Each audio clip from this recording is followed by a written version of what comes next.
ભગવાનની કથા સાંભળવાના 5 ફળ પરીક્ષિત બતાવે છે અપના અનુભવ. પરીક્ષિત કથા સાંભળતા સાંભળતા રિસ્પોન્ડ કરે છે. That is how I feel listening to your કથા. આ મારો ફીડબેક. જાણે પરીક્ષિત કહેતા હોય કે 5 વસ્તુ પ્રાપ્ત થાય છે કથા સાંભળતા સાંભળતા. પહેલું, ભગવાનની કથા સાંભળતા ભગવાનમાં અને ભગવાનની કથામાં જે અરતિ હોય, અરુચિ હોય એ દૂર થાય.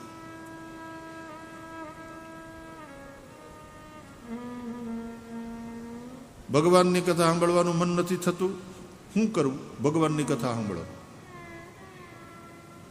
એનાથી જ ભગવાનની કથા સાંભળવામાં જે અરુચિ છે એ દૂર થશે.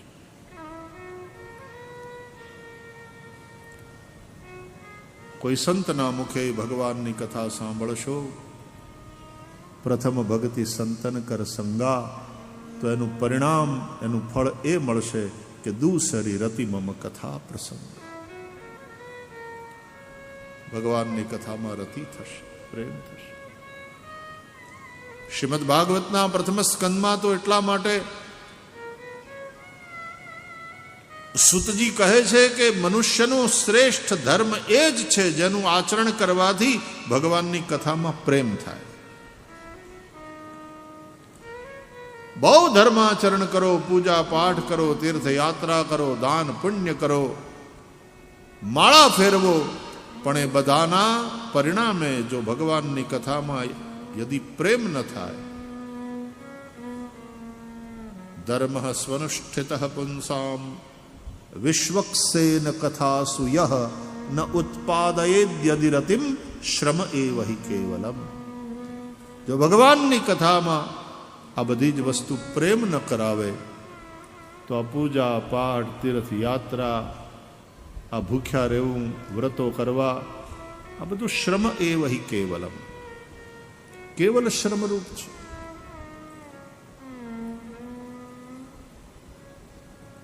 તો ભગવત કથા શ્રવણ કરતા ભગવાનની કથામાં જે અરતિ છે દૂર થાય છે. ધીરે ધીરે ધીરે રતિ, પ્રેમ વધતો જ निरंतर नित्य निरंतर बढ़ती हुई प्रीति को रति कहते हैं.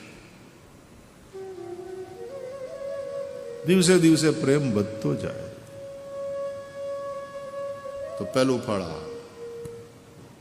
બીજું, સંસારની ને સંસારના વિષયોની તૃષ્ણા મટે.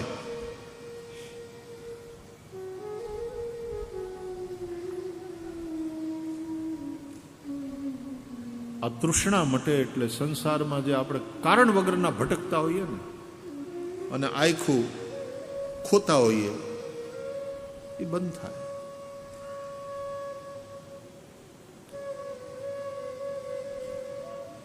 ત્રીજું, સત્વંચ શુદ્ધ્યતિ અચિરેણ પુંસઃ. ભગવાનની કથા સાંભળવાથી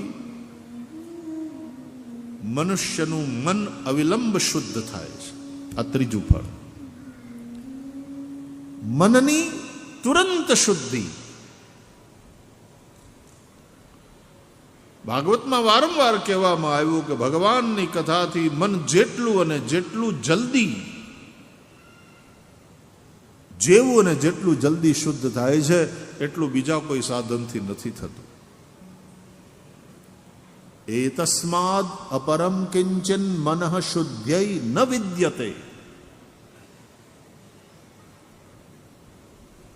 इसलिए कलि काल में हरि कथा यही सबसे सरल और सबसे श्रेष्ठ साधन है. यही कलिकाल न साधन दूजा, जोग यज्ञ जप तप व्रत पूजा, राम ही सुमिरिय गाय राम ही और संतत सुनिय राम गुण ग्राम ही.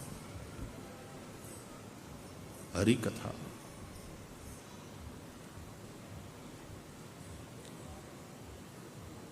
તો મનુષ્યનું મન તુરંત શુદ્ધ થાય. ચોથું ફળ, ભક્તિર હરવ, ભગવાનમાં પ્રેમ થાય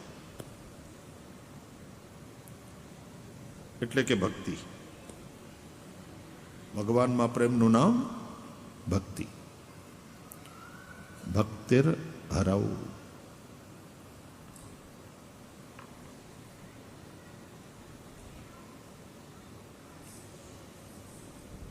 અને પાંચમું ફળ તત્પુરુષે ચ સખ્યમ.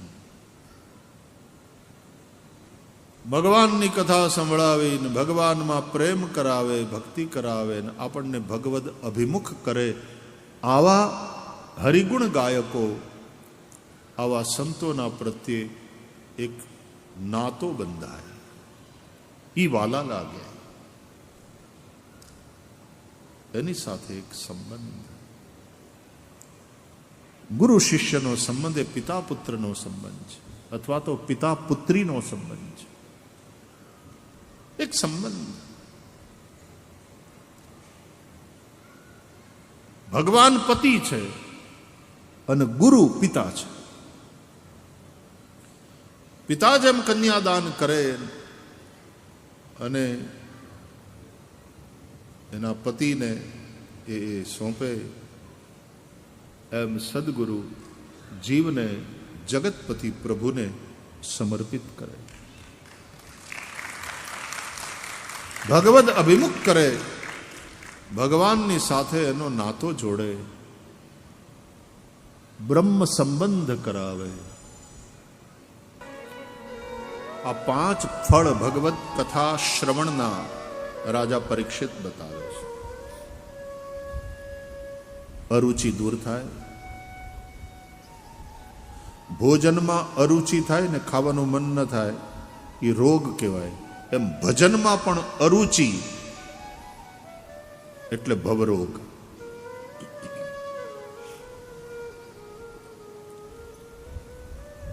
ભજનમાં રુચિ થવી જોઈએ.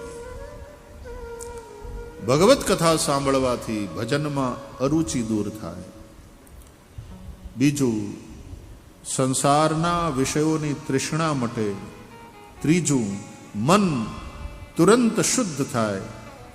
ચોથું, ભગવાનમાં ભક્તિ થાય. અને પાંચમું, ભગવાનના ભક્તોમાં, સંતોમાં ખૂબ આદર થાય, એની સાથે નાતો બંધાય. તત્પુરુષે ચ સખ્યમ. પ્રભુના ભક્તો છે મારા સગા ને સંબંધી. આ નેહનો નાતો હોય છે, સ્વાર્થનો નહીં. આવું રાજા પરીક્ષિત બોલ્યા છે એટલે એનો અનુભવ કહે છે.